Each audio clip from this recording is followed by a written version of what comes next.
लक्की और यास्मीन वॉशरूम से निकलकर के भूमिका के पास आ गए थे। जैसे ही उसने लक्की को देखा, भूमिका फिर से झल्ला गई और बोली, अरे यार, तुम बहुत बड़े पागल हो। मैंने तुम्हें कहा था ना, वेटर को बुलाओ, और तुम उसको बुलाने के चक्कर में तुम खुद गायब हो गए। इतनी देर कहाँ लगा दी तुमने? भूमिका ने लक्की की ओर देखते हुए कहा। इससे पहले कि वो आगे कुछ कह पाती या लक्की उसे कुछ कह पाता, यास्मीन बीच में आई और बोली, भूमिका, ये तुम क्या कह रही हो? वो भूमिका के ऊपर चिल्ला गई और उसे घूर कर देखने लगी। फिर वो लक्की की ओर देखकर मुस्कुराते हुए बोली, हाँ लक्की, बैठ जाओ। ये फ्रूट्स और मिठाई काफी टेस्टी लग रहे हैं, तुम खुद खाकर देखो ना। जैसे ही उसने बोलना खत्म किया, यास्मीन ने खुद एक चम्मच उठाई और उससे थोड़ी सी मिठाई निकालकर लक्की की प्लेट में रख दी। अरे वाह, तुमने तो अभी से ध्यान रखना शुरू कर दिया, क्या बात है? भूमिका ने उसे छेड़ते हुए कहा। उसे लग रहा था कि यास्मीन लक्की को फंसाने के लिए उसके साथ ऐसा व्यवहार कर रही थी, लेकिन उसे मालूम नहीं था कि उन दोनों के बीच में अभी क्या बात हुई थी। उन तीनों ने उसके बाद खाना पीना शुरू कर दिया था। भूमिका को पहले से ही लक्की के साथ रहने की आदत थी, इसलिए वो उसे ज्यादा भाव नहीं दे रही थी और ना ही उसे बोलने का ज्यादा मौका दे रही थी। वहीं यास्मीन उसका अच्छे से ख्याल रख रही थी। इधर यास्मीन भूमिका को लक्की के साथ ऐसा व्यवहार करते देख काफी नाराज हो रही थी। उसे अंदर ही अंदर काफी बेचैनी हुई जा रही थी। अरे पागल, तुझे पता नहीं है तू क्या कर रही है? जिस आदमी को ऐसे तू कुछ भी मुंह उठाकर बोले जा रही है ना, वो कम से कम 10 जिंदगियां सुकून से जी सकता है। वो मेरे को, तेरे को और दोनों को 7 जन्म के लिए ना नौकरी पर रख सकता है, और तू ऐसे आदमी से ऐसे बातें कर रही है यार, ये कैसी लड़की है? यास्मीन ने मन ही मन अपने आप से कहा। उसे लग रहा था कि उसकी बहन को मालूम नहीं था कि वो आग से खेल रही थी। अगर उसने लक्की को इस वक्त जरा भी नाराज कर दिया तो इसका अंजाम उसे क्या भुगतना पड़ेगा, इसका अंदाजा खुद भूमिका को नहीं था। अपना नाश्ता खत्म करने के बाद भूमिका ने अपना मुंह पेपर नैपकिन से साफ किया और लक्की की ओर देखते हुए पूछा, लक्की, तो तुम्हारा मेरी बहन के बारे में क्या विचार है? अच्छी है, ये काफी अच्छी है, लक्की ने सपाट लहजे में कहा। उसकी आवाज में कहीं कोई भाव नहीं थे। यास्मीन उसके लिए मन ही मन मिठास महसूस कर पा रही थी और उसके शरीर में लक्की को देखते ही एक सिहरन सी उठ गई थी। लक्की का उसके ऊपर अच्छा इंप्रेशन पड़ गया था, और अगर उसका भी लक्की के ऊपर अच्छा इंप्रेशन पड़ गया तो वो कभी उसको अपने से दूर नहीं जाने देगी। तुम गधे के ना गधे ही रहोगे। दिख नहीं रहा मेरी कजिन कितनी अच्छी है और तुम्हें कितनी आसानी से इसका बॉयफ्रेंड बनने का मौका मिल रहा है, और इसके अलावा क्या चाहिए तुम्हें? भूमिका ने फिर से जलती हुई आग में हाथ डालने की कोशिश करते हुए कहा और फिर खुद ही बात पर हंसने लगी। भले ही उसे ऐसा लग रहा था कि यास्मीन लक्की को अपना बॉयफ्रेंड की तरह इस्तेमाल कर रही थी, लेकिन उसे मालूम नहीं था कि लक्की उसके साथ कुछ ज्यादा दिन तक नहीं रहने वाला था। तुमने देखा मेरी बहन का लाइफस्टाइल कितना हाई क्लास है। अगर मैं सही शब्दों में कहूं ना, तो अंधे का निशाना सीधा सोने की मुर्गी पे लग गया है। तुम्हें मालूम है कि तुम्हारी लिमिट क्या है, उसके बाद भी तुम इतना भाव खा रहे हो, भूमिका ने कहा। जैसे ही उसने अपनी बात खत्म की, वो हंसते हुए यास्मीन की ओर देखने लगी। वो उसे अपने आंखों से ये दिखाने की कोशिश कर रही थी कि वो उसकी लक्की के सामने कितनी बड़ाई कर रही थी। वो सोच रही थी कि अगर वो पहले से लक्की को उसकी और लक्की के बीच का अंतर दिखा देती तो उसकी बहन के लिए लक्की को कंट्रोल कर पाना काफी आसान हो जाता। अब क्योंकि वो उसकी बहन की मदद कर रही थी, तो उससे ये उम्मीद भी हो रही थी कि उसकी बहन उसकी तारीफ करे, लेकिन उल्टा उसकी बहन उसकी तारीफ करने के बजाय एक जोरदार मुक्का मारने की सोच रही थी। वो देख रही थी कि भूमिका की किस्मत बहुत अच्छी थी, वरना अगर लक्की की जगह कोई और होता तो वो अभी तक भूमिका को अच्छा खासा सबक सीखा चुका होता।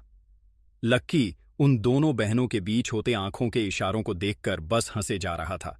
उसे समझ नहीं आ रहा था कि वो इन दोनों के सामने रिएक्ट कैसे करे। भूमिका, ये कैसी बेहुदगी की बातें कर रही हो? प्लीज इस तरह की लैंग्वेज यूज करना बंद करो तुम, यास्मीन ने भूमिका की ओर गुस्से से देखते हुए कहा। भूमिका को समझ नहीं आ रहा था कि आखिर उसके साथ ऐसे बिहेव क्यों कर रही थी। लक्की को इम्प्रेस करने के लिए 1-2 बार काफी था, लेकिन यास्मीन तो अब उसे हर बात में ही टोके जा रही थी। वो तो चाह रही थी कि वो दोनों ही मिलकर लक्की का मजाक उड़ाए, लेकिन उसकी बहन तो उसका साथ ही नहीं दे रही थी। लगता है ना कि मेरी बहन को तुमसे प्यार हो गया है, इसलिए वो बार बार मुझे टोके जा रही है, लेकिन ऐसा नहीं है कि कल से ये बोले और तुम इससे टोकना शुरू कर दो। समझे? देख लो कितनी केयरिंग बंदी मिली है तुम्हें। इससे लड़ने की झगड़ने की तुम्हें बिल्कुल भी जरूरत नहीं है। अगर ये तुम्हें कुछ कहे तो सुन लेना, जवाब मत देना कि अगर तुम्हें मारे भी ना तो मार खा लेना, पलटकर जवाब मत देना। भूमिका ने फिर से लक्की पर निशाना साधते हुए कहा। यह सुनते ही यास्मीन का गुस्सा और बढ़ गया। उसकी शक्ल देखकर भूमिका ने सफाई देते हुए कहा, मेरा मतलब है कि अगर तुम्हारे और मेरी बहन के बीच में अगर कुछ चल रहा है तो इसका ये मतलब नहीं कि तुम मेरी बहन के साथ कुछ भी कर सकते हो। तुम मेरी बहन को आंख उठाकर भी मत देखना, इसको टच करना तो बहुत दूर की बात है। भूमिका ने सफाई देने के चक्कर में बात को और ज्यादा बिगाड़ दिया था। उसे समझ नहीं आ रहा था कि वो क्या बोले जा रही थी। जब यास्मीन ने उसके मुंह से ये सब कुछ सुना तो उसे इतना गुस्सा आया कि उसका खून उबलने लगा। उसका सारा खून उसके दिल से होते हुए उसके शरीर में जा पहुंचा था और उसका चेहरा बिल्कुल लाल पड़ गया था। उसे लग रहा था कि अगर भूमिका उसे इतना डरा देगी और कल को लक्की उसका हाथ सच में नहीं पकड़ेगा तो कैसे काम चलेगा, ऐसे तो बात भी नहीं आगे बढ़ेगी। यास्मीन देख रही थी कि भूमिका उसकी पकी पकाई खिचड़ी को खराब करने की कोशिश कर रही थी। वो उसका बना बनाया काम खराब करने की कोशिश कर रही थी। बस बहुत हो गया भूमिका, अब अपनी ये फालतू बकवास में बंद करो। मुझे एक बॉयफ्रेंड चाहिए, कोई नौकर नहीं, समझी? इतनी क्या बकवास किए जा रही है तू? उस वक्त से कि यास्मीन का गुस्सा उसकी जुबान पर आ गया था। भूमिका को तो इस बात की भनक तक नहीं लगी कि अचानक ही उसकी बहन को उसके ऊपर इतना गुस्सा क्यों आ गया था। लेकिन बड़ी बात यह थी कि भूमिका को लगा कि वो मजाक कर रही है, इसलिए वो इसके बाद भी नहीं रुकी और आगे बोली, भले ही तुम मेरी बहन के बॉयफ्रेंड हो, लेकिन फिर भी तुम अपनी हद में ही रहना। उसके पर्सनल स्पेस में ज्यादा घुसने की कोशिश मत करना। क्या मतलब है तुम्हारा? मैं कुछ समझा नहीं, लक्की ने पूछा। मेरा मतलब है कि तुम हो एक नंबर के गधे। ठीक है, भले ही मेरी बहन को भी तुमसे प्यार है, लेकिन इसका मतलब ये नहीं कि उससे उसकी आज़ादी छीन लोगे तुम। अगर उसे लगा कि उसे किसी और में इंटरेस्ट है और वो उसे अच्छा लगता है तो वो उसे भी डेट पर ले जा सकती है। ये भी हो सकता है कि कभी मेरी बहन किसी और इंसान का हाथ पकड़ ले, उसे गले लग जाए या फिर किस कर ले, लेकिन तुम इस बारे में ना कुछ नहीं कह सकते। अगर वो बाद में तुमसे ब्रेकअप भी कर लेती है तो भी तुम्हें खुशी उसके साथ ब्रेकअप करना पड़ेगा, समझे? भूमिका ने साफ शब्दों में अपनी बात रखते हुए कहा। उसने दूसरे शब्दों में ही सही, लेकिन कम से कम ये बात लक्की को समझा दी थी कि आगे यास्मीन किसी और के साथ भी जा सकती थी और इसके लिए वो लक्की का सिर्फ और सिर्फ इस्तेमाल कर रही। उसे मालूम था कि यास्मीन तो अभिजीत के साथ फरार होने वाली थी, इसलिए ये बात लक्की को जितनी जल्दी समझ आ जाए उसके लिए उतना जल्दी अच्छा था। अच्छा, तो लीडर, आप ये कहना चाह रही हैं कि मैं आपकी बहन के साथ एक रिलेशन में रहूं और मैं उसे टच भी नहीं कर सकता, जबकि दूसरा मर्द जिसका कि आपकी बहन के साथ रिलेशन भी नहीं है वो उसे किस भी कर सकता है। और उससे एक बड़ी बात यह है कि अगर वो मेरे सामने ऐसा कुछ करता है तो मैं उसे कुछ भी नहीं कह सकता। क्या ये कहना चाह रही हैं आप? लक्की ने अपनी आंखों को थोड़ा सा पैना करते हुए पूछा। क्या बात है, तुम्हें तो पूरी बात जल्दी ही समझ में आ गई। मैं तुम्हें यहीं समझाने की कोशिश कर रही थी। भूमिका, जैसे ही वो इतना बोली कि उसके चेहरे पर एक मुस्कान तैर गई और इससे पहले कि वो आगे कुछ बोलती, अचानक से कहीं से छट करके एक आवाज आई। भूमिका ने देखा कि उसकी गाल पर जलन हो रही थी और उसने अपने गाल को अपनी हथेली से ढक लिया था। यास्मीन से रहा नहीं जा रहा था और उसने एक जोरदार थप्पड़ जड़ दिया था भूमिका को। जैसे ही उस थप्पड़ की आवाज आई, सब लोग यास्मीन की टेबल की ओर नजर घुमाकर देखने लगे। यास्मीन सच में घबरा गई थी। अब उसे और बर्दाश्त नहीं हो रहा था। जब उसने सुना कि भूमिका लक्की को एक पालतू कुत्ता बनाने की बात कर रही थी तो उससे बिल्कुल भी रहा नहीं गया और उसने एक जोर का थप्पड़ मार दिया। उधर भूमिका ने अभी भी अपने गले पर हाथ रखा हुआ था और वो अविश्वास से अपनी बहन को देखे जा रही थी। मेरी बहन ने इस गड्ढे के चक्कर में मुझे क्यों थप्पड़ लगा दिया, जबकि मैं तो उसकी हक की बात कर रही थी। भूमिका ने मन ही मन सोचा। वो तो सोच रही थी कि वो यास्मीन का काम आसान करने की सोच रही थी, लेकिन उसे नहीं मालूम था कि यास्मीन, जो कि लक्की से शादी करने के सपने देख रही थी, वो लक्की के खिलाफ एक शब्द भी नहीं सुन सकती थी। तुम ये सब क्या बकवास कर रही हो? भूमिका, लक्की अब मेरा बॉयफ्रेंड है, प्लीज इससे तमीज से बात करो, यास्मीन ने कहा और लक्की की बगल में जाकर बैठ गई और फिर भूमिका को घूरने लगी। लक्की को भी विश्वास नहीं हो रहा था कि यास्मीन भूमिका के खिलाफ ऐसा कोई कदम उठा लेगी और वो सिर्फ उसके लिए। उसे लग रहा था कि अब अगर वो वहीं पर रुका रहा तो सिचुएशन और ज्यादा बिगड़ जाएगी। इसलिए लक्की ने दोनों से कहा कि वो जाना चाहता है और वहां से निकल गया। इधर जैसे ही लक्की गया, यास्मीन का गुस्सा भी शांत हो गया। अब उसे भूमिका को इस तरह बैठा देखकर अपने आप पर गुस्सा आ रहा था और उसके ऊपर तरस आ रहा था। लेकिन उसने देखा कि भूमिका यास्मीन के हाथों से थप्पड़ खाने के बाद भी हंसे जा रही थी। उसकी हंसी देखकर यास्मीन को समझ नहीं आ रहा था कि वो उससे माफी मांगी या नहीं। तुम ठीक हो ना? यास्मीन ने भूमिका से पूछा। उसने उसे अभी थप्पड़ जड़ा और वो हंस रही थी। कहीं ऐसा तो नहीं कि थप्पड़ की वजह से भूमिका के दिमाग का तार हिल गया था? बहन, ये तुम्हारा प्लान था। तुमने अभी मुझे सिर्फ असली थप्पड़ मारा ना, ताकि तुम आगे लक्की से अपनी बात मनवा सको और उसे अपने उंगलियों पर नचवा सको, इसीलिए ना? भूमिका ने बहुत ही अलग बात करते हुए यास्मीन से कहा। यास्मीन ने तो सोचा भी नहीं था कि भूमिका के दिमाग में थप्पड़ खाने के बाद भी ऐसी कोई बात आएगी।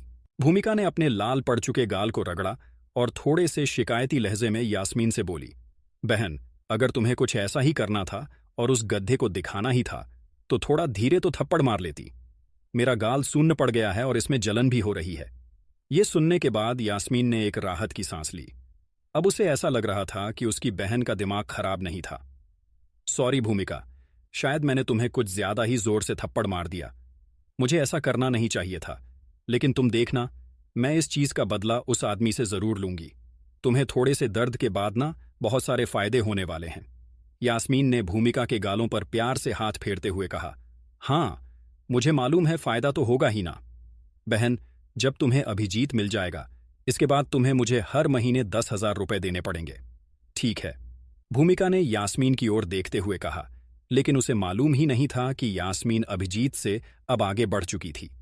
इधर लक्की को भूख लगी थी और वो कॉलेज के पास एक मैस में आ गया था। जैसे ही वो अंदर घुसा, वहां बहुत भीड़ थी।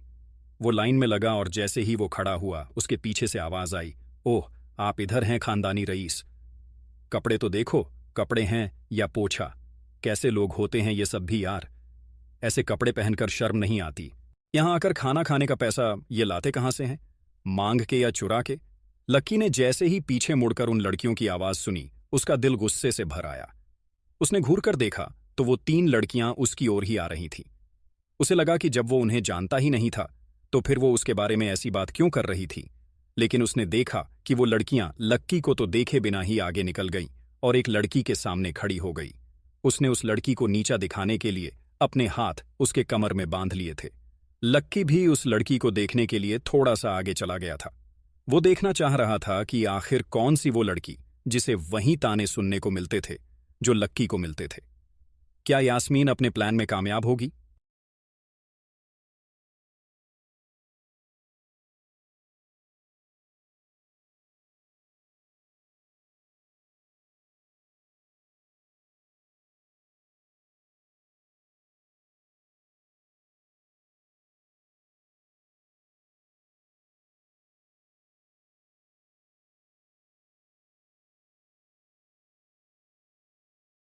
उधर लक्की जब अपनी भूख मिटाने के लिए कुछ खाने उस मैस में आ गया था, तब इधर भूमिका और यास्मीन अभी भी स्प्रिंकल में ही बैठे हुए थे। यास्मीन के थप्पड़ खाने के बाद भी भूमिका हंसे जा रही थी। उसे लग रहा था कि आज के इस थप्पड़ का दर्द आगे उसे यास्मीन के बॉयफ्रेंड अभिजीत से ढेर सारे फायदे दिलवाने वाला है। लेकिन यास्मीन के इरादे तो कुछ और ही थे। मैं एक बात तो पूछना भूल ही गई। तुम बता रही थी ना कि अभी थोड़े दिन पहले तुम्हारे बैंक में एक बहुत अमीर लड़का आया था। वो अभी इन दिनों फिर से बैंक में आया है क्या? मैंने बोला था ना तुमको उसका नंबर देना। भूमिका ने चमकती हुई आंखों से यास्मीन की ओर देखते हुए कहा। उसे लग रहा था कि वो उस लड़के को फंसा सकती थी। हाँ हाँ, पर तुम्हें उसका नंबर क्यों चाहिए? यास्मीन ने पूछा। वो समझ गई थी कि भूमिका उसके पीछे पड़ना चाहती थी, लेकिन उसे मालूम नहीं था कि उसकी बहन तो उससे 2 कदम आगे चल रही थी। अरे, नंबर मिलेगा तब तो बात होगी, और बात होगी तभी तो बात आगे बढ़ेगी ना। प्लीज ना बहन, मैंने तुम्हारा काम करवाया ना, अब तुम भी तो मेरा एक काम करवा दो। मैं सच बता रही हूं जी, जान लगा दूंगी। भूमिका ने अपने गले पर हाथ रखते हुए कहा। अच्छा हाँ, लेकिन वो उसके बाद से बैंक आया ही नहीं। जब वो आएगा तो मैं उसका नंबर लेकर तुम्हें दे दूंगी। यास्मीन ने उसे टालते हुए कहा। अरे यार, आप तो मैनेजर हो ना, आप तो उसका नंबर अपने डेटाबेस से भी निकलवा कर दे सकते हो, भूमिका ने कहा। यास्मीन उसकी इस बात पर गच्चा खा गई। इधर उसका मुंह तकने के बाद वो बोली, नहीं यार, हमको अलाउ नहीं है। कस्टमर्स का कॉन्टैक्ट पब्लिक करना, यू नो ना, प्राइवेसी थिंग। अच्छा ठीक है दीदी, पर सच में ना, उस आदमी से मिलने के लिए ना मैं काफी एक्साइटेड हूं। मुझे लगता है कि वो बहुत ही हैंडसम होगा, और अगर नहीं भी होगा तो क्या फर्क पड़ता है, उसके पास पैसा तो है, और वो अभिजीत जैसा निकला तो आपकी और मेरी, हम दोनों की तो यार किस्मत चमक जाएगी, भूमिका ने खुश होते हुए कहा। यास्मीन भी ऊपर से उसकी बात पर उसका ध्यान देने के लिए खुश तो हो रही थी, लेकिन अंदर ही अंदर उसे अपनी बहन पर बहुत तरस आ रहा था। लक्की नाम की जीस आग से वो खेलने जा रही थी। उस आग में भूमिका ने अपने आप को ही जलाकर यास्मीन का घर रोशन कर दिया था। बेचारी भूमिका, यास्मीन ने अपने मन में सोचा और अपना जूस पीने लगी। इधर लक्की उन सब लड़कियों की बातें सुनकर खुद उस लड़की को देखने के लिए उसके पास जाने लगा था। वो तीनों लड़कियां उस एक लड़की को घेर कर खड़ी थीं। उनके कपड़े और रंग ढंग देखकर तो ऐसा लग रहा था कि वो किसी एक अच्छे परिवार से आ रही थीं। फिर जब लक्की ने उस लड़की को देखा तो वो सारा माजरा समझ गया। उसने देखा कि उसने एक सफेद आधी बाजू का कुर्ता पहना हुआ था। उस कुर्ते को देखकर ही समझ में आ रहा था कि उसके कपड़े की क्वालिटी ज्यादा अच्छी नहीं थी। उसने उसके नीचे एक बहुत ही पुरानी और फेडेड सी जीन्स पहनी हुई थी, और साथ ही पैरों में सादे से चप्पल डाले हुए थे। अरे सब लोग जरा एक बार इस हुस्न परी को तो देखो, इसका नाम है राधिका, और आपको पता है ये हमारी क्लास की सबसे अमीर लड़की है। नीचे से ये इतनी अमीर है कि हर साल कॉलेज से अपनी तरफ से पढ़ने के लिए स्कॉलरशिप देता है। यानी हमारे पेरेंट्स तो पागल हैं जो दिन रात मेहनत करके हमारी फीस भरते हैं। और मजे की बात तो ये है कि कॉलेज वाले जो इसे पढ़ने के लिए स्कॉलरशिप देते हैं, ये मैडम यहां आकर उसे खाने में उड़ा देती है। इतनी महंगी मैस में कॉलेज के पैसे से खाना खाते हुए तुम्हें शर्म नहीं आती? एक लड़की ने राधिका को फटकारते हुए कहा। हाँ Radhika, how you are seamless यार। तुम दिखाती तो सबको ऐसे हो जैसे तुम बहुत गरीब हो, पर फिर भी यहां आकर खाना खाने के लिए तुम्हारे पास पैसे कहां से आते हैं? This is too much. गरीब होने का नाटक करके तुम उस पैसे को ऐसे उड़ा रही हो, एक और लड़की बोली। और इससे पहले कि राधिका अपने बचाव में कुछ कह पाती, किसी ने उसका बैग छीनना शुरू कर दिया, तो किसी ने उसके बाल खींचने शुरू कर दिए। सारी लड़कियां उसे खींच रही थीं और परेशान किए जा रही थीं। इस बात में कोई शक ही नहीं था कि राधिका का उन तीनों खाते पीते लड़कियों से कोई मुकाबला नहीं था। वो अपने आप को उनसे छुड़वाने की कोशिश तो कर रही थी, लेकिन उनसे छूट नहीं पा रही थी। वो लोग उसे खींचे जा रहे थे और राधिका नीचे गिरने ही वाली थी। जैसे ही वो अपने आप को बचाने के लिए थोड़ा सा ऊपर की ओर उठने लगी, तब पहली बार लक्की ने उसका चेहरा देखा। वो सांवली सी एक लड़की थी जिसके चेहरे पर रत्ती भर भी मेकअप नहीं था। उसकी आंखें बड़ी और नाक छोटी सी थीं। वो काफी सुंदर लग रही थी। उसकी आंखें बंद थीं और उसने दर्द के मारे अपने होठों को भींच रखा था। पहले ही वो लड़कियां उसे कितना भी परेशान करने की कोशिश कर रही थीं, लेकिन वो उनके सामने चिल्ला नहीं रही थी। अपने आप को बचाने की उसकी कोशिश आखिरकार नाकाम रही और वो नीचे गिर गई। तेरी जैसी दोगली के साथ तो ऐसा ही होना चाहिए, उन तीनों में से एक लड़की ने राधिका को दूत्कारते हुए कहा। राधिका फर्श पर लेटी हुई थी। सभी लोग खड़े होकर इस तमाशे को देखे जा रहे थे। मैस के मैनेजर को लग रहा था कि राधिका कुछ ऑर्डर नहीं करने वाली थी। फिर भी उसने सोचा कि एक बार पूछ लिया जाए। उसने वहीं खड़े एक वेटर को इशारा किया और उससे राधिका के पास भेज दिया। वो उसके पास पहुंचा और फर्श पर गिरी हुई राधिका से पूछा, क्या आप अभी कुछ खाना पसंद करेंगी? राधिका ने उस वेटर की आंखों में देखा, फिर अपने आप को फर्श से उठाया और कपड़े साफ करते हुए बोली, मुझे एक लार्ज थाली पैक कर दो और उसके साथ 2 लस्सी दे देना, मैं इसे अपने साथ ही ले जाऊंगी। एक लार्ज थाली की कीमत 150 रुपए थी और उसके साथ 2 लस्सी का रेट था 100 रुपए, यानी कि राधिका जैसी लड़की अभी 250 रुपए खर्च कर रही थी। 250 रुपए राधिका जैसी लड़की के लिए खर्च करना बहुत बड़ी बात थी। जैसे ही बाकी के लोगों ने उसके ऑर्डर को सुना तो वो सब फिर से उससे नाराज हो गए। इतना पैसा और वो भी स्कॉलरशिप का? इतना खर्च करने के लिए तो इसकी कंप्लेंट एडमिनिस्ट्रेशन से होनी चाहिए। भाई मैं तो खुद छाछ पीता हूं और ये तो लस्सी, इसका पोस्ट तो मैं सोशल मीडिया पे डालूंगा ताकि सबको इसकी सच्चाई का पता चल सके। एक लार्ज थाली में तो 2 लोग आराम से खा लेंगे और ये है कि अकेली लार्ज थाली मंगवा रही है। मैंने इतनी भुक्कड़ लड़की ना आज तक नहीं देखी। वहां पर बैठे सब लोग अपने अपने तरीके से राधिका की टांग खींचने की कोशिश कर रहे थे। कोई दबी जुबान में उसके बारे में बात कर रहा था, तो कोई खुलकर उसके मुंह पर यह सब कह रहा था। लेकिन राधिका की शक्ल देखकर तो ऐसा ही लग रहा था कि उसे इनमें से किसी की भी कहीं बात से कोई फर्क नहीं पड़ रहा था। उसने बाकी सबसे अपनी नजरों को बचाते हुए सिर्फ अपनी आंखें रसोई की ओर घुमा दी थीं, जहां से उसका खाना आने वाला था। थोड़ी ही देर में उसका ऑर्डर पैक होकर आ गया और उसने बिना किसी से कुछ कहे या किसी को कोई जवाब दिए अपना पार्सल उठाया और वहां से निकल गई। जैसे ही लक्की ने उसे वहां से जाते देखा, उसने एक राहत की सांस ली। वो देख पा रहा था कि उसकी फाइनेंशियल कंडीशन अच्छी नहीं थी। उसके बावजूद वो लड़की इतना महंगा खाना खाने की हिम्मत कर पा रही थी। अरे देखो, यहां पर एक और सज्जन खड़े हैं जिनकी हालत भी उस लड़की के ही जैसी है। मुझे तो लगता है ना कि ये भी स्कॉलरशिप के पैसों से खाना खाने आए हैं। इन दोनों को देखकर ऐसा नहीं लगता कि ये दोनों कपल हैं। एक लड़की ने लक्की को देखते हुए कहा, हाँ यार, इसके कपड़े देख, इसने भी व्हाइट पहना है और उसने भी व्हाइट ही पहना है, जबकि इन दोनों का व्हाइट कलर जैसा नहीं है। एक लड़की ने अपनी उसी दोस्त को ताली देते हुए कहा। जब लक्की ने उनकी दिशा में घूमकर देखा तो पाया कि वो तीनों उसकी ओर देख रही थी।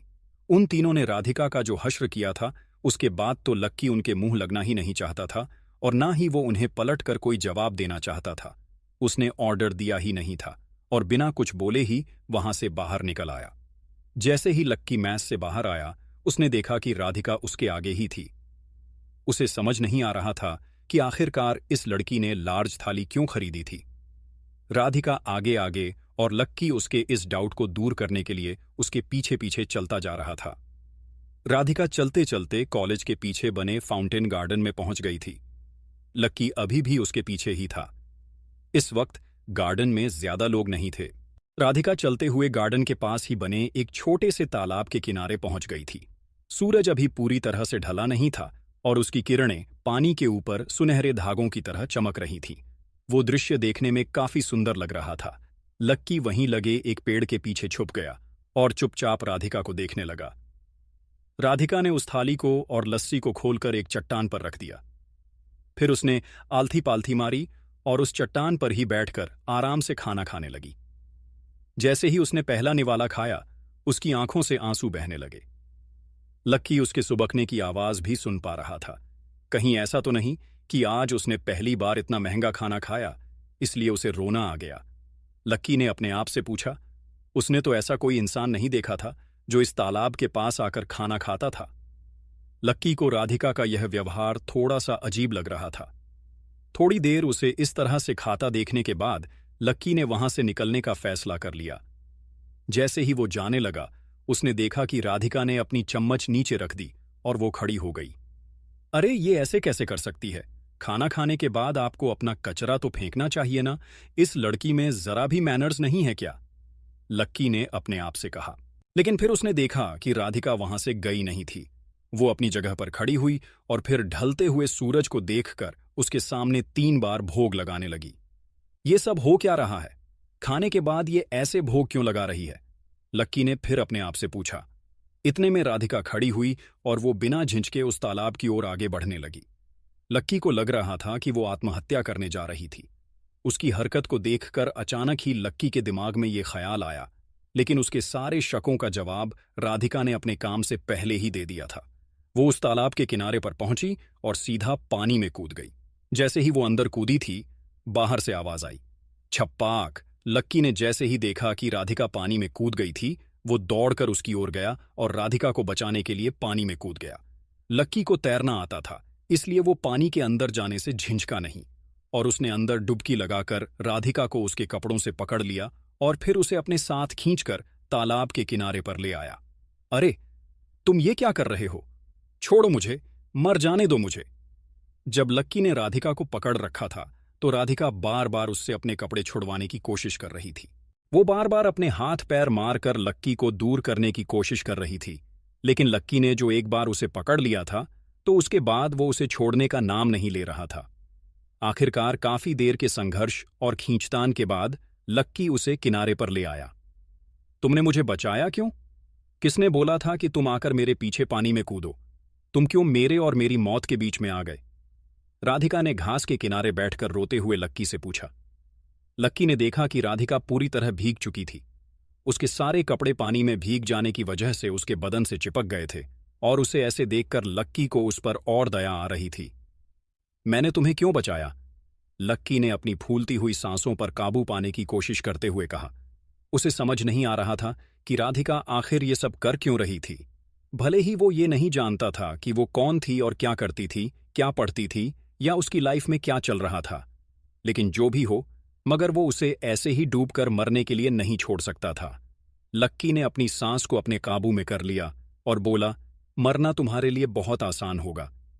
तुम्हें तो लग रहा होगा कि बस इधर आओ, खाओ और पानी में कूदकर मर जाओ। लेकिन पानी में कूदने से पहले क्या तुमने एक बार भी अपने पेरेंट्स के बारे में सोचा? क्या तुमने सोचा कि आज तक उन्होंने तुम्हें, और जब तुम्हारी उन्हें सपोर्ट करने की बारी आई, तुमने क्या किया? पानी में कूद गई। अगर तुम मर जाती तो उनके फ्यूचर का क्या होता? इस बारे में क्या सोचा तुमने? इतने साल पढ़ाई करने के बाद भी तुम्हारे दिमाग में बस यही सब गोबर भरा है क्या? लक्की ने उसे जमकर फटकारते हुए कहा। लेकिन अगर मरने से डर नहीं लगता तो फिर जीने से क्यों लगता है? लक्की ने आखिरी बार कहा। अगर मैं जी पाती तो मरने की सोचती ही क्यों? राधिका ने अपनी चुप्पी आखिरकार तोड़ते हुए कहा। लक्की उसकी बात सुनकर चौंक गया था। आखिर क्या कहानी थी राधिका की? क्या लक्की उसे अपनी आत्महत्या की जिद से बाहर निकाल पाएगा?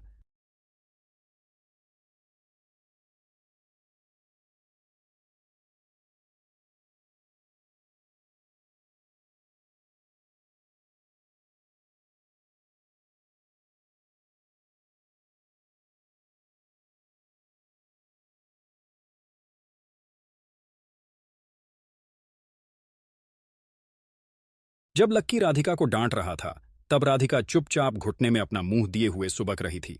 उसने अपने दोनों घुटने मोड़ लिए थे। जैसे ही लक्की ने अपनी बात खत्म की, राधिका ने लक्की से कहा कि अगर वो जी सकती तो फिर मरने के बारे में क्यों सोचती। इतना कहकर जैसे ही राधिका ने लक्की की ओर देखा तो लक्की ने पाया कि उसकी आंखों में आंसू भर आए थे।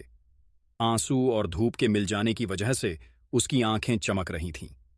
इतनी चमकती हुई आंखों को देखकर कोई सोच भी नहीं सकता था कि ये लड़की आत्महत्या करना चाह रही थी। लक्की ने देखा कि उसका दिल किसी वजह से टूट चुका था और उसका दर्द वो बर्दाश्त नहीं कर पा रही थी। मैंने इसकी बात तो सुनी नहीं और पागलों की तरह बस इसे ही सुनाने लग गया।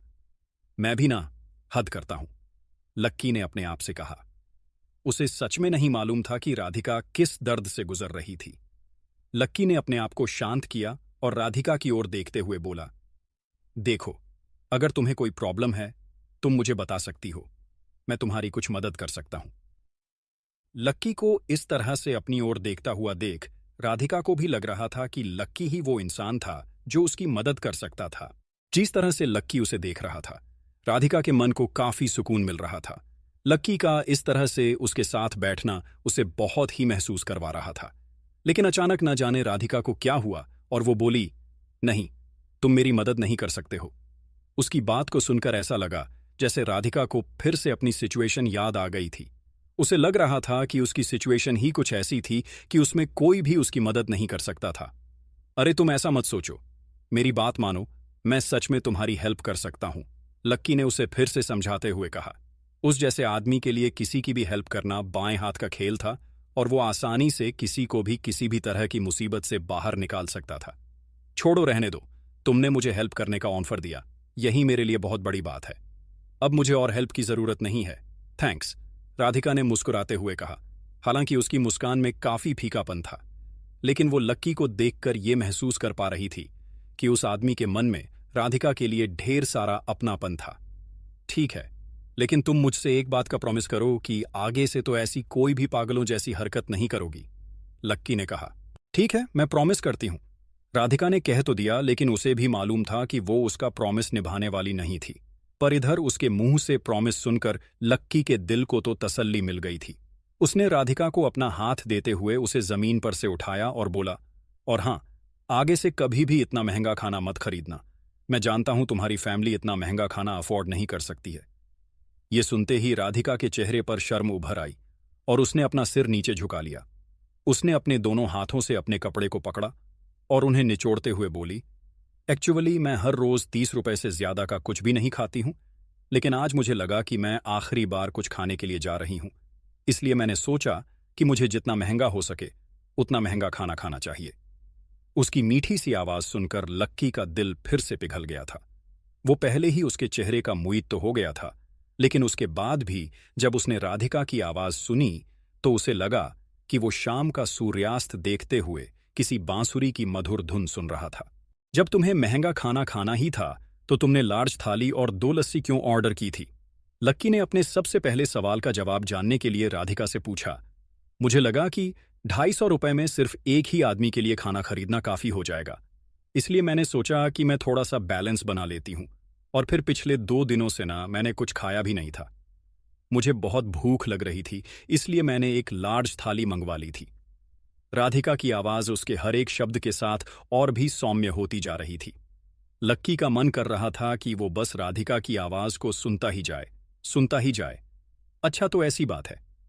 लक्की ने शर्माती हुई और घबराती हुई राधिका की ओर देखते हुए कहा। उसे लग रहा था कि राधिका हद से ज्यादा ही क्यूट थी। इससे पहले कि लक्की आगे कुछ कह पाता, राधिका ने उसका हाथ पकड़ा और बोली, इधर आओ। लक्की उसकी उंगलियों की छुअन से मानो ताजा महसूस करने लगा था। राधिका उसे अपने साथ फिर से उसी चट्टान पर ले गई थी जहां पर उसने उस थाली को छोड़ा था। उसने लक्की को एक और बैठने का इशारा किया और फिर अपने हाथ से वो पैकेट लक्की के सामने रखते हुए बोली, लो खाओ। नहीं नहीं, मुझे नहीं खाना, मैं ठीक हूं, तुम खाओ। तुम्हें भूख नहीं लग रही, पहले तुम खाओ। लक्की ने कहा। मुझे मालूम है कि तुमने भी नहीं खाया होगा। मैंने देखा था तुम भी वहीं खड़े थे, और वैसे भी इसमें 2 लोग खा सकते हैं आराम से। मैंने अपने हिस्से का तो खा लिया, तुम अपने हिस्से का खत्म कर दो। राधिका ने लक्की की ओर देखते हुए कहा। अच्छा ठीक है, खाता हूं, लक्की ने कहा और उसके हाथ से प्लेट लेकर अपने सामने जमीन पर रख दिया। तुम भी बैठो, लक्की ने राधिका को अपने सामने खड़ा देखकर कहा। उसे ऐसे खड़े हुए देखकर लक्की को अच्छा नहीं लग रहा था। ठीक है, बैठ जाती हूं। राधिका भी आई और उस पत्थर पर लक्की के पास बैठ गई। वो समझ गई थी कि लक्की ने उसे बचाने के लिए बहुत मेहनत की थी और इसलिए उसे काफी भूख भी लग रही होगी। लक्की ने तुरंत अपने हाथ अपने कपड़ों पर साफ किए और खाने के लिए बैठ गया।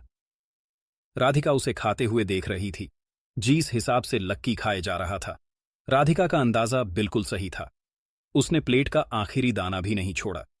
खाते हुए लक्की और राधिका इधर उधर की चीजों के बारे में बात किए जा रहे थे। अच्छा, एक बात बताओ, तुमने से पहले इधर भोग क्यों लगाया था? राधिका ने लक्की से पूछा। तुमने मुझे भोग लगाते हुए भी देखा था, कहीं तुम मेरा पीछा तो नहीं कर रहे थे? राधिका ने पूछा। लक्की के पास उसकी इस बात का कोई जवाब तो नहीं था, इसलिए वो उसे देखकर बस मुस्कुरा दिया। राधिका ने उसकी मुस्कान को उसका जवाब समझा और फिर आगे बोली, मैं अपनी मां से ना माफी मांग रही थी। हमारा गांव इसी दिशा में है और मैं जो करने जा रही थी उसके लिए अपनी मां के सामने भोग लगा रही थी मैं। अच्छा, लक्की ने कहा और पैकेट का ढक्कन लगा दिया। खाना खत्म हो चुका था और खाना खत्म होने के साथ ही उन दोनों के बीच में एक दोस्ती की शुरुआत भी हो गई थी। अच्छा, तो क्या हम कल फिर से मिल सकते हैं? लक्की ने अपना सिर खुजाते हुए कहा। राधिका देख पा रही थी कि लक्की के गाल हल्के से लाल हो गए थे। राधिका को भी उसका साथ अच्छा लग रहा था। उससे बातें करके राधिका को महसूस हुआ कि लक्की काफी सीधा और सहज आदमी था। लक्की भी राधिका को हर हाल में बचाने के लिए तैयार नजर आ रहा था। ना जाने क्यों, लेकिन उसके अंदर से ये आवाज आ रही थी कि वो उसे हर उस मुसीबत से दूर रखे और उसे अपनी बाहों में समेट ले। अगर राधिका उसे आज के बाद कभी नहीं मिलती तो लक्की का ना शायद दिल बैठ जाता। बहुत दिनों के बाद तो उसे अपने आसपास कोई अच्छा इंसान मिला था जिसके साथ वो घंटों बिताकर बातें कर सकता था। उधर राधिका को भी इस चीज की उम्मीद नहीं थी कि लक्की उससे इतनी जल्दी फिर से मिलने के लिए पूछ लेगा, इसलिए उसके गाल भी लाल हो गए थे और उसने कहा, हाँ हाँ बिल्कुल, हम मिल सकते हैं कल। लक्की मुस्कुराया और राधिका की नजर से अपनी शर्म को बचाने के लिए ढलते हुए सूरज को देखने लगा। राधिका की आंखें भी उसी ओर घूम गई थीं। इधर अगले दिन लक्की ने अपनी क्लास खत्म की और दोपहर में गार्डन से होते हुए उस तालाब के पास आकर बैठ गया। उसने देखा कि उस चट्टान पर आज फिर कोई बैठा हुआ था। लक्की का दिल उस इंसान को देखते ही जोरों से धड़कने लगा था और वो हल्के कदमों से उसकी ओर बढ़ने लगा। उसे लग रहा था कि कहीं उसे मारे खुशी के हार्ट अटैक ही ना आ जाए। चट्टान पर एक लड़की थी जिसने अपने बालों को गर्दन से आगे की ओर मोड़ लिया था। लक्की के कदमों की आवाज सुनते ही जैसे ही वो पलटी, लक्की ने देखा कि वो राधिका ही थी। वो लक्की को देखकर खड़ी हो गई। लक्की ने देखा कि उसके हाथ में एक लाल और पीले रंग की थैली थी। लक्की जैसे ही उसके पास पहुंचा, राधिका ने वो थैली उसकी ओर बढ़ाते हुए कहा, ये तुम्हारे लिए। लक्की उस थैली को देखकर सरप्राइज हो गया था। उसका चेहरा खुशी के मारे खिल उठा था। उसने थैली खोलकर देखा तो उसमें लीची, चीकू और अमरूद रखे हुए थे। उनके ऊपर पानी के छींटे लगे थे, जिससे वो ताजे नजर आ रहे थे। अरे, तुम मेरे लिए ये सब लेकर आई हो, लेकिन इसकी क्या जरूरत थी यार? ये सब बहुत महंगे लग रहे हैं। प्लीज आगे से इतना महंगा कुछ मत लेकर आना। इनफैक्ट कुछ लेकर ही मत आना, बस तुम आ जाना, लक्की ने कहा। उन फलों को देखकर उसका दिल सच में बहुत खुश हो गया था। जानता था कि बाकी लोगों के लिए फल खाना बहुत ही आम बात थी, लेकिन राधिका के लिए तो फल भी किसी मिठाई से कम नहीं थे। ये सब इतने भी महंगे नहीं हैं जितने तुम सोच रहे हो। इन सब का तो अभी सीजन चल रहा है, इसलिए इनका रेट ज्यादा नहीं है। और फिर ये वो सारे फ्रूट्स हैं जो दुकानदार की दुकान पर बच गए थे। अच्छे अच्छे तो लोग ले गए, लेकिन ये छूट गए थे, इसलिए मैंने दुकानदार से बात की और तो उसने मुझे आधे दाम में ये सब दे दिए। फिर मैंने इन सब के खराब हिस्से को अलग किया और धोकर तुम्हारे लिए ले आई। प्लीज बुरा मत मानना, राधिका ने लक्की की ओर देखते हुए कहा। उसे लग रहा था कि बचे हुए सुनकर कहीं लक्की को ऐसा ना लगे कि राधिका उसके लिए ऐसा कुछ लेकर आई थी जो बाकी लोग छोड़ गए थे। अरे, इसमें बुरा मानने वाली कौन सी बात है? लक्की ने कहा। उसके लिए तो यही बहुत बड़ी बात थी कि राधिका अपनी जेब से पैसे बचाकर उसमें से लक्की के लिए फ्रूट्स लेकर आई थी। लक्की ने थाली में से एक लीची निकाली और उसे अपने मुंह में डाल दिया। लीची काफी रसीली थी। लक्की का मिजाज मस्त हो गया। बहुत टेस्टी है यार, लक्की ने राधिका को देखते हुए कहा। तुम भी खाना पसंद करोगी? लीची सच में बहुत मीठी है। लक्की ने थैली में से एक और लीची निकालकर उसे राधिका की ओर बढ़ा दिया। राधिका ने लक्की की ओर देखा, फिर मुस्कुराते हुए उसके हाथ से लीची लेकर अपने मुंह में डाल लिया। उसके मुंह के हर एक कोने में उस लीची का रस घुल गया था। फिर दोनों चट्टान पर बैठे और लक्की ने सारे फलों को निकालकर अपने सामने थैली पर ही सजा दिया। सूरज अभी भी उनके सिर पर ही चमक रहा था, लेकिन दोनों एक दूसरे से बातें करने में इतने मग्न थे कि उन्हें गर्मी का कोई एहसास ही नहीं हो रहा था। इसके कुछ दिनों बाद तक लक्की और राधिका इसी तरह हर रोज उस तालाब के पास उसी चट्टान पर मिलने लगे। जब भी लक्की आता, वो कॉलेज की कैंटीन से अपने और राधिका के लिए खाने को कुछ पैक करवा के ले आता। हालांकि वो जो भी लाता वो काफी साधारण सा होता, क्योंकि लक्की अपनी पहचान के बारे में राधिका को पता नहीं लगने देना चाहता था। राधिका को भी उसके लाए हुए खाने से नहीं, उसके साथ खाने से मतलब था। वो दोनों उसी चट्टान पर बैठकर कभी दाल चावल तो कभी रोटी सब्जी खाया करते थे। हर दिन की तरह आज के दिन भी लक्की उसके लिए आलू, शिमला मिर्च की सब्जी, दाल चावल और रोटी लेकर उस तालाब के किनारे पहुंच गया था।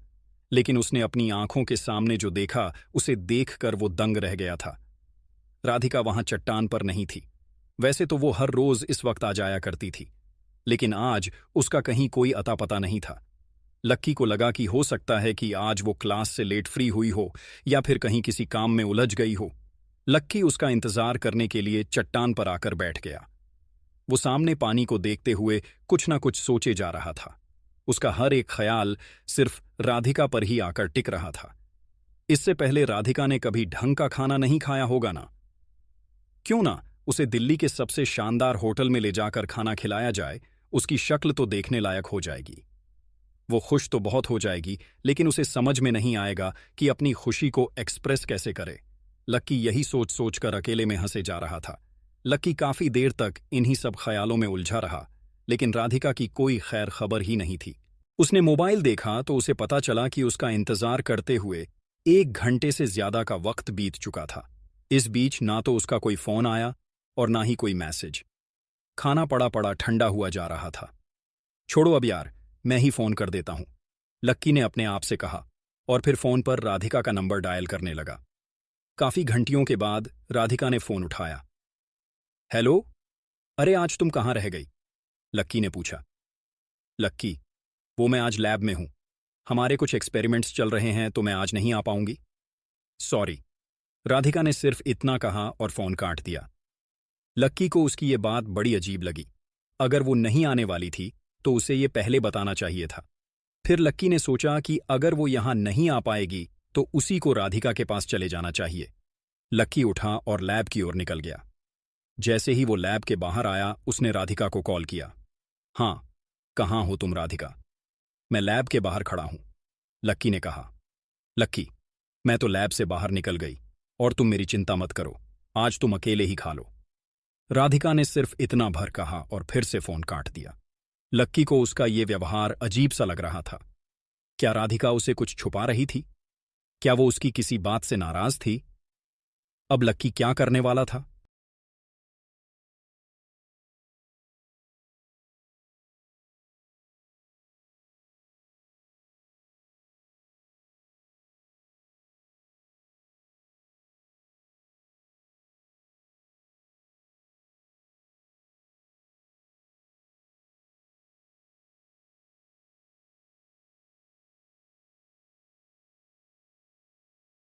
लक्की राधिका की लैब के सामने आ तो गया था, लेकिन राधिका ने उससे मिलने से मना कर दिया था।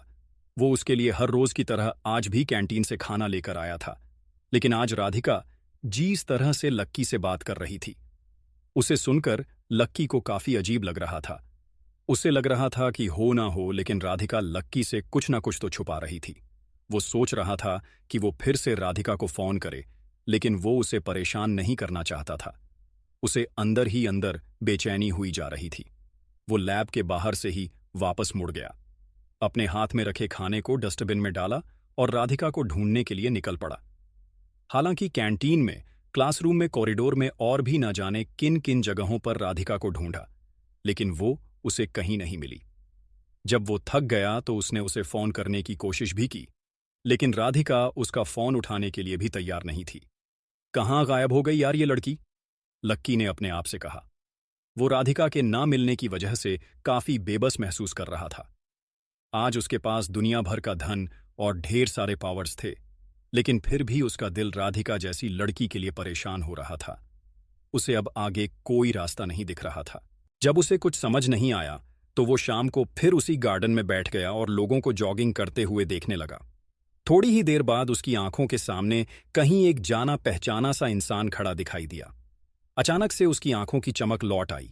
उसे लगा कि वो बरसों से बीमार था, लेकिन अभी एक पल में ही वो ठीक हो गया। वो तुरंत खड़ा हुआ और फिर राधिका की दिशा में भागने लगा। राधिका, तुम तुम मेरा फोन क्यों नहीं उठा रही थी? लक्की ने बच्चों की तरह उससे पूछा। लक्की उससे मन ही मन बहुत नाराज था। वो उससे शिकायती लहजे में बात करना चाह रहा था, लेकिन जब राधिका ने अपना चेहरा उठाकर लक्की को देखा तो वो सन्न रह गया। राधिका के चेहरे पर ढेर सारे घाव थे। उसे बहुत सारी चोटें आई हुई थीं और उसकी आंखें भी सूज गई थीं। राधिका के इतने सुंदर चेहरे पर इतने घाव कैसे हो गए थे? लक्की को यह बात समझ नहीं आ रही थी। ये क्या हो गया तुम्हारे साथ राधिका? लक्की ने राधिका से पूछा। उसके घाव देखते ही लक्की का दिल गुस्से से उबल उठा था। नहीं, नहीं, कुछ नहीं यार। तुम यहां क्या कर रहे हो? राधिका के हाथ में एंटीसेप्टिक में भींगी हुई रुई थी, जिससे वो अपने घाव साफ कर रही थी। इसलिए उसने लक्की को आते हुए नहीं देखा था। उसने अपना चेहरा नीचे किया और लक्की की नजरों से बचाने के लिए उसे दूसरी दिशा में मोड़ लिया। 1 मिनट मुझे देखने दो, लक्की ने उसके चेहरे को अपनी ओर घुमाते हुए कहा। उसने राधिका को अपने पास बैठाया और फिर उसके घाव को देखने लगा। जैसे ही लक्की ने राधिका के घाव को और पास से देखा तो उसके होश उड़ गए थे। उसके घाव में से तो खून भी निकल रहा था। राधिका, मुझे पहले ये बताओ कि तुम्हारे साथ ये किसने किया है? लक्की ने फिर से पूछा। अरे कुछ नहीं यार, किसी ने नहीं किया, मैं ठीक हूं। राधिका कहते कहते बीच में ही रुक गई। इससे पहले कि वो अपने मुंह से कुछ बताती, लक्की खुद समझ गया था कि किसकी हरकत हो सकती थी। उसने राधिका को देखा और बोला, ये उन 3 लड़कियों का काम है ना, जो उस दिन तुम्हें उस मैस में भी परेशान कर रही थीं? क्या नाम है उनका? बताओ मुझे, लक्की ने गुस्से में पूछा। ज्योति, राधिका ने काफी देर बाद बताया, जो वो कहना नहीं चाहती थी कि लक्की इन सब झमेले में ना पड़े, लेकिन उसका गुस्सा देखकर राधिका भी डर गई थी। मैं अभी जाकर उनको पकड़कर लेकर आता हूं, लक्की ने कहा और गुस्से में अपनी जगह से खड़ा हो गया। आज ज्योति और उसकी सहेलियों से लक्की बदला लेने ही वाला था और ऐसा करने से उसे कोई नहीं रोक सकता था। मत जाना, राधिका ने लक्की की कलाई पकड़ते हुए कहा और आगे बोली। वो इतने साधारण लोग नहीं हैं जितना तुम सोच रहे हो। वो सब लोग ज्योति की आड़ में छुपे रहने वालों में से एक है। अगर हम उन्हें पकड़ने के लिए जाएंगे या उनके साथ कुछ भी करने की कोशिश करेंगे तो बदले में हम ही पछताएंगे। तो इसका मतलब क्या, उन्हें तुम्हारे साथ जो मन में आए वो करने दूं? वो तुम्हें बुरा भला कहे, तुम्हें गाली दे, तुम्हें चोट पहुंचाए तो पहुंचाने दूं? लक्की ने राधिका के ऊपर अपना गुस्सा निकालते हुए पूछा। राधिका ने उसकी बात पर अपना सिर थोड़ा सा नीचे झुका लिया और फिर फुसफुसाते हुए बोली, मैं जो भी कह रही हूं, लक्की तुम्हारे भले के लिए कह रही हूं। मैं आज के बाद उन लोगों से दूर ही रहूंगी, तुम चिंता मत करो, मैं उनके सामने नहीं जाऊंगी। ठीक है।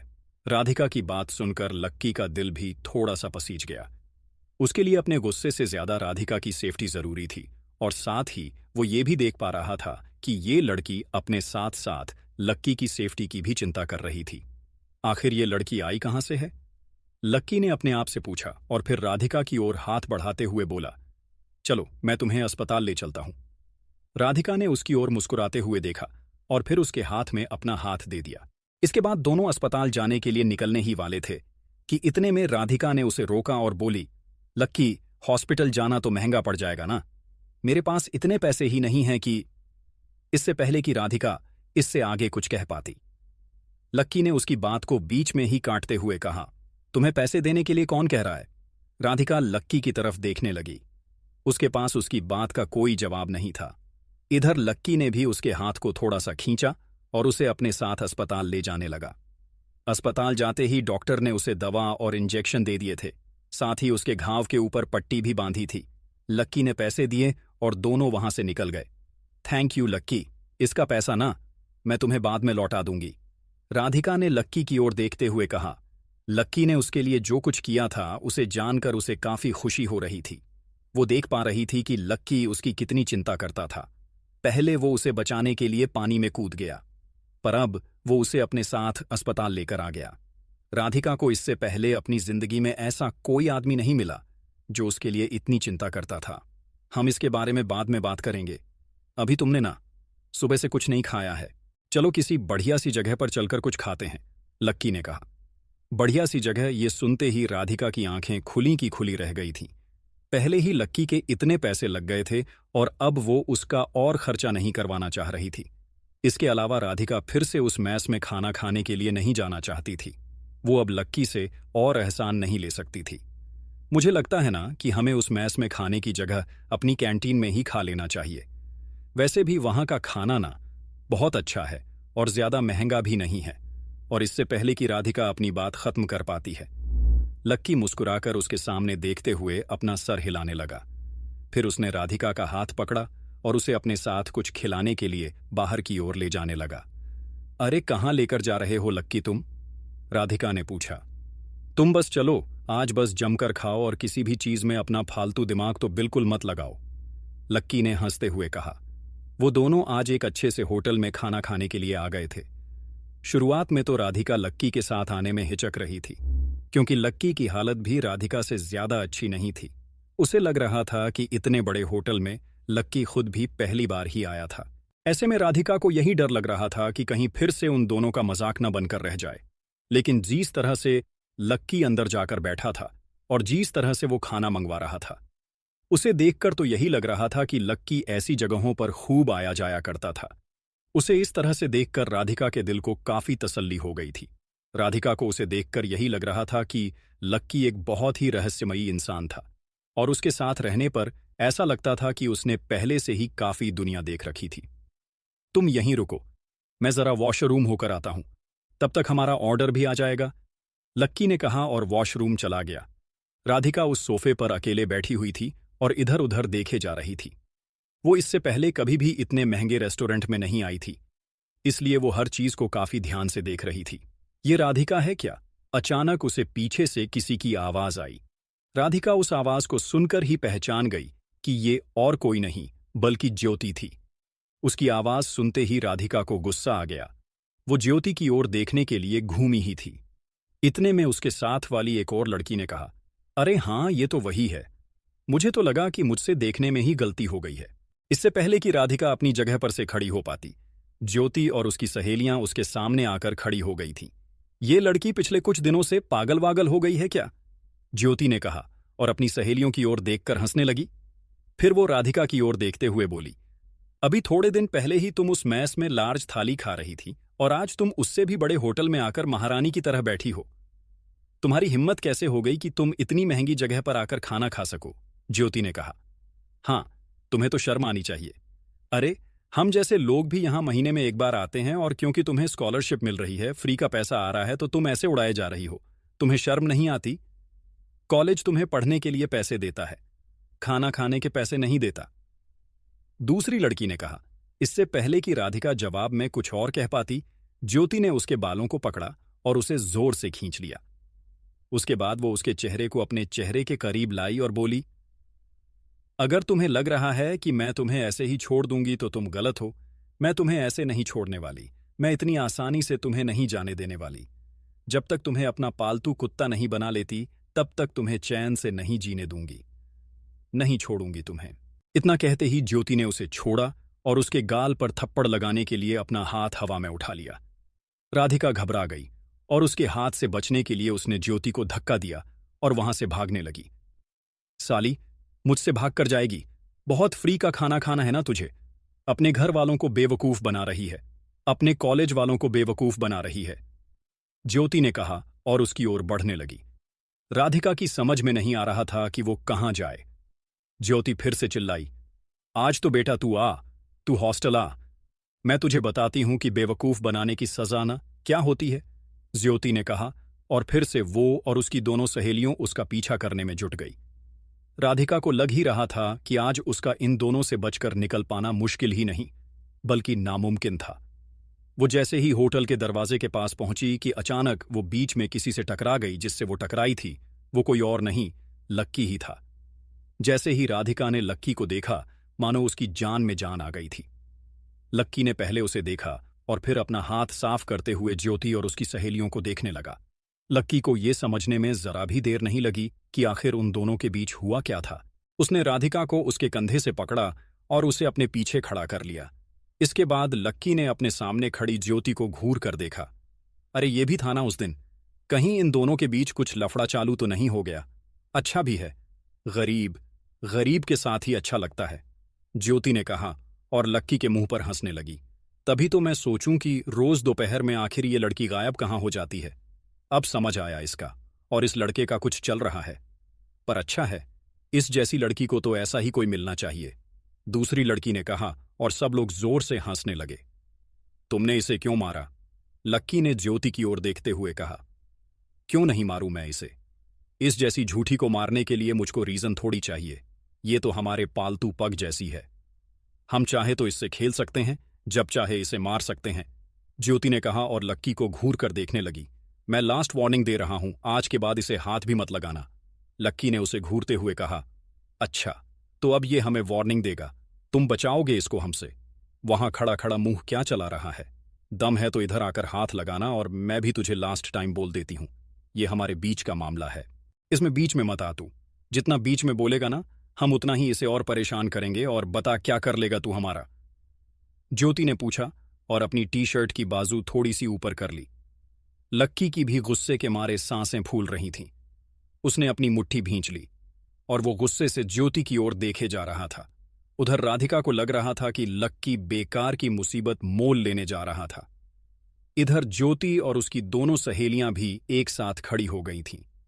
वो लोग लक्की से निपटने के लिए तैयार थे। जैसे ही लक्की ज्योति की ओर बढ़ा, राधिका ने उसका हाथ पकड़ लिया, लेकिन लक्की रुकने वाला नहीं था। उसने अपना हाथ छुड़ाया और ज्योति की ओर बढ़कर उस पर हाथ उठाने ही वाला था कि इतनी में पीछे से आवाज आई, ओए रुक! लक्की ने अपना हाथ रोका और पीछे मुड़कर देखा। उसके सामने 3 लड़के खड़े थे और वो लक्की को गुस्से से देख रहे थे। लक्की समझ गया था कि ज्योति इन्हीं के दम पर चलती थी। अब आगे क्या होने वाला था? क्या लक्की और राधिका उनसे बच पाते? क्या लक्की हार मान लेता या ज्योति के साथ साथ उन लड़कों को भी सबक सिखाता?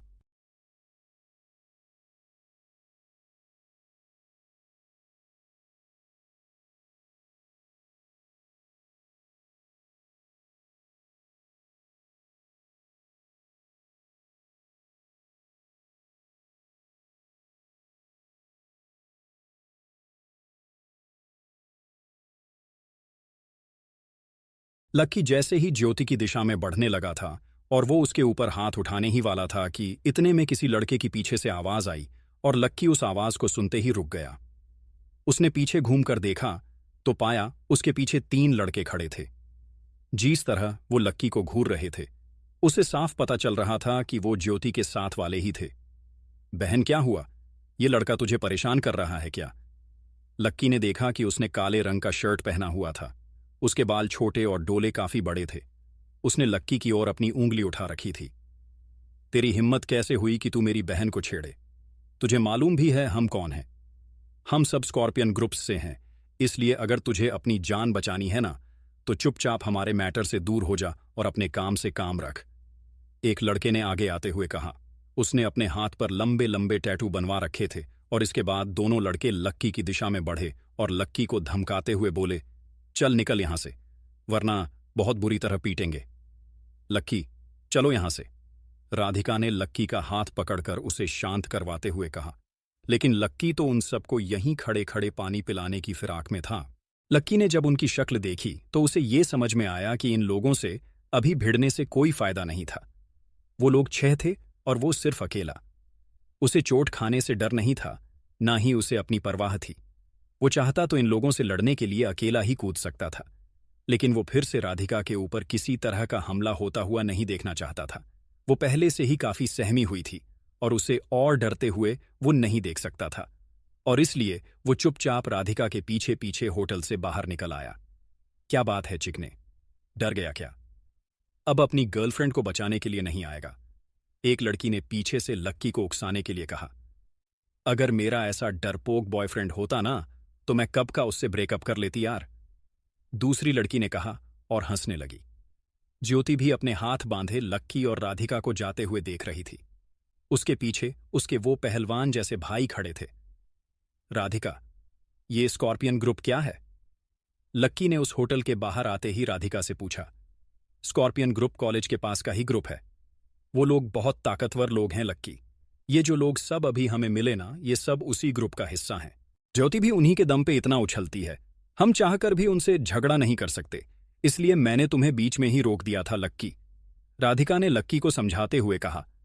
लक्की ने उसकी बात सुनी और फिर कुछ नहीं कहा, लेकिन उसने मन ही मन सोच लिया था कि इन सब लोगों को जवाब जरूर देगा, ताकि राधिका को ये ना लगे कि वो किसी कमजोर लड़के के साथ खड़ी थी।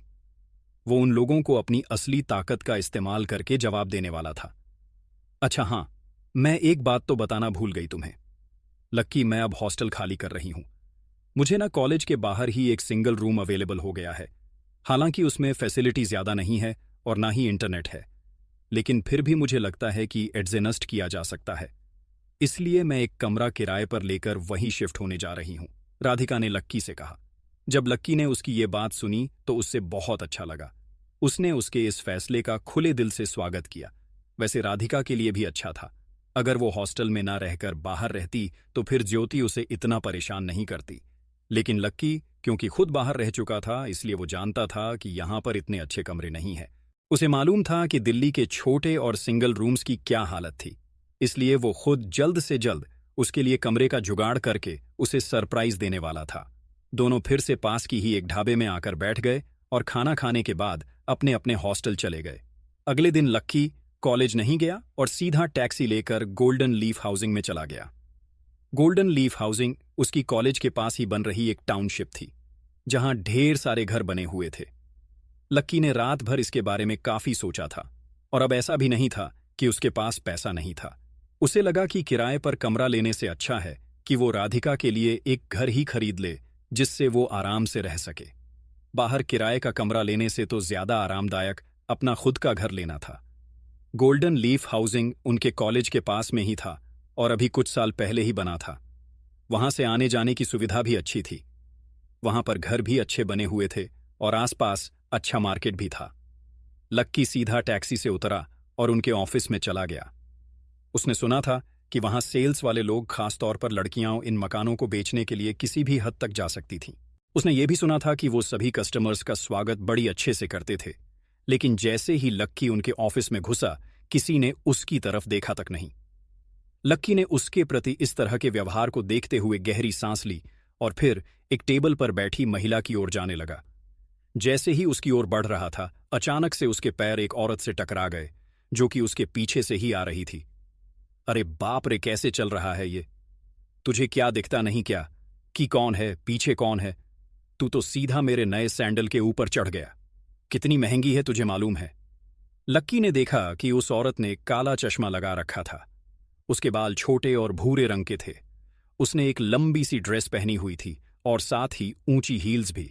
भले ही उसकी उम्र 35-36 साल के आसपास लग रही थी, लेकिन उसके गोरे हाथों को देखकर ऐसा लग रहा था कि वो अभी जवान थी। अरे, हर किसी से इतनी बात करने की क्या जरूरत है? चलो अंदर चल के देखते हैं, अंदर क्या है? उसके पीछे एक और औरत ने आकर पहली वाली औरत से कहा। उसने भी कुछ महंगे से कपड़े पहने हुए थे और वो दोनों दोस्त लग रही थीं। सेल्स की टेबल पर बैठी उस लड़की ने जैसे ही उन दोनों औरत को देखा, तो वो तुरंत अपनी जगह से उठकर उनके पास आई और उनके सामने झुक झुक कर उनका स्वागत करने लगी। फिर उसने लक्की की ओर देखा और अपना मुंह बना लिया। उसकी शक्ल देखकर तो ऐसा लग रहा था कि वो लक्की को यहां पर एक पल के लिए भी खड़ा नहीं देख सकती थी।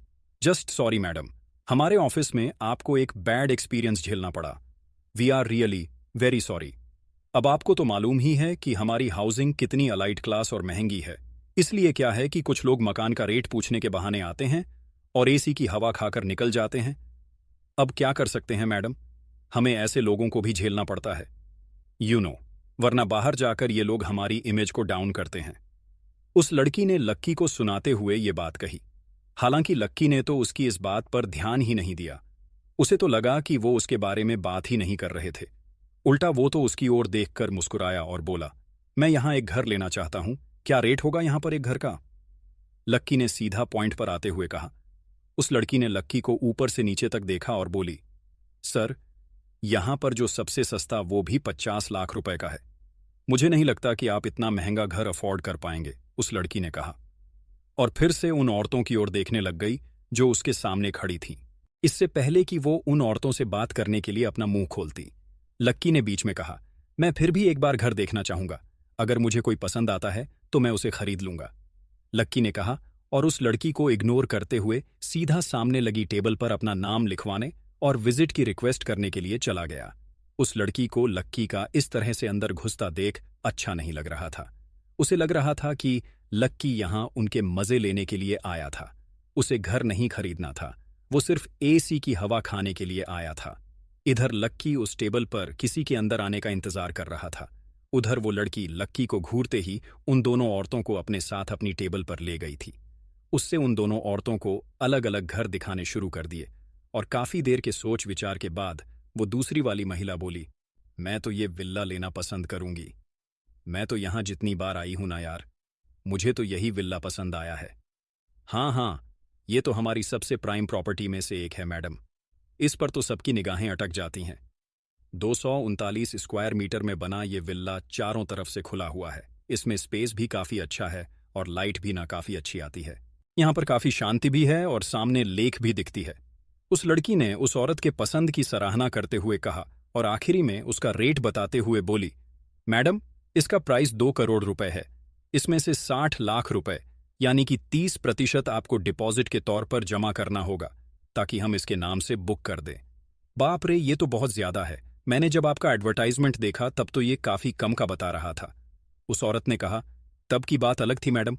वैसे भी एडवर्टाइजमेंट तो महीनों पुराना है। अब क्या है ना कि ये विल्ला जो है ना काफी जल्दी जल्दी बिकते जा रहा है, इसलिए हमने पिछले कुछ महीनों में रेट्स में थोड़ा सा हाइक कर दिया है। उस लड़की ने उस औरत के चेहरे के भाव को देखते हुए कहा। उसकी शक्ल देखकर ऐसा लग रहा था कि इतना महंगा अफोर्ड नहीं कर सकती थी। मैडम, बहुत से लोग इसको देखने के लिए ऑनरेडी लाइन में लगे हुए हैं। काफी लोग तो टोकन जमा भी करवा चुके हैं और अब हमारे पास ये ज्यादा बच्चे नहीं हैं। इसलिए अगर आप इसे खरीदने का सोच भी रही हैं ना, तो प्लीज जल्दी डिपॉजिट भर दीजिए, वरना हो सकता है कि कल आपको ये ना मिल सके। उस लड़की ने उस औरत के ऊपर थोड़ा सा दबाव बनाते हुए कहा। लक्की पीछे बैठा उनकी टेबल पर होती सारी बातें सुन रहा था।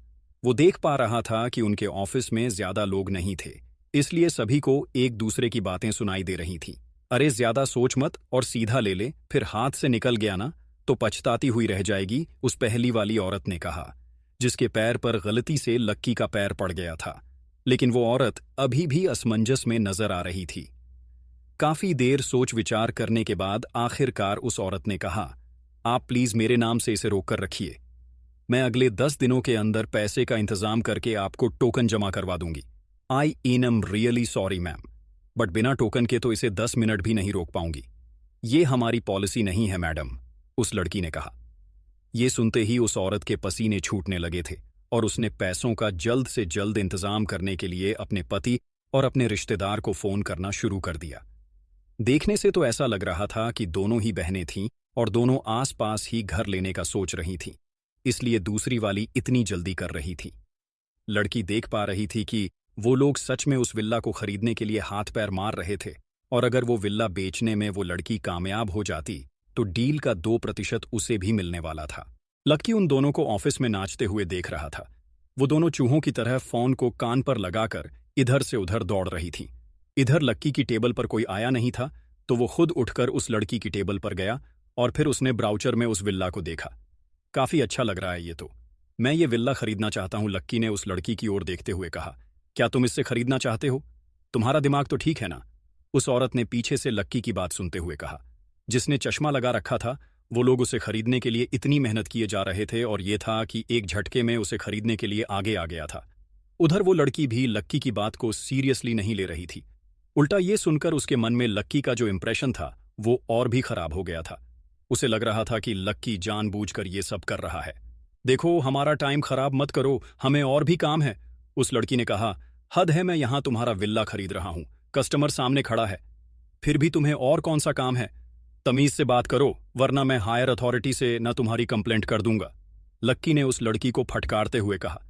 ठीक है, आपको खरीदना है ना, तो इसका प्राइस 2 करोड़ रुपए है, आप पेमेंट करो और ले लो।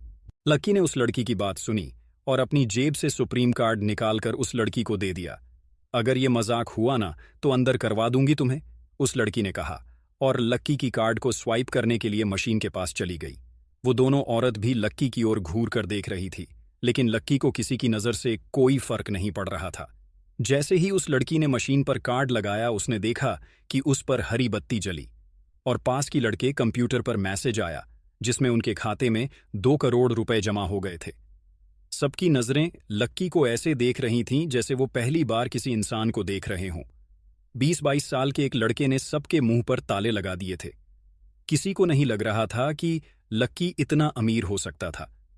क्या होगा जब लक्की राधिका को ये बताएगा कि उसने उसके रहने के लिए एक घर खरीद लिया था? क्या लक्की की सच्चाई जानने के बाद भी राधिका उसके साथ रहती?